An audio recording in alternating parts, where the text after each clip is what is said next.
Let us calculate the EMI calculation today. So for that we need loan amount, rate of interest and number of years. Now the EMI calculation means equals to generally EMI calculation PMT అని start చేస్తారు. కానీ మీకు ఒక tip చెప్తాను, very important. ABS తో start చేయండి with PMT. Then you will get the accurate calculation. So rate of interest by 12, comma, next number of years into 12, comma, next loan amount. ఇక్కడ మీకు ఈఎంఐ క్యాలిక్యులేషన్ వచ్చేస్తుంది.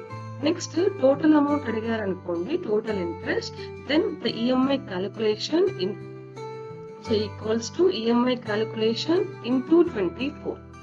Suppose only interest అడిగారు అనుకోండి, equals to total interest minus loan amount. Then you will get only interest calculation also.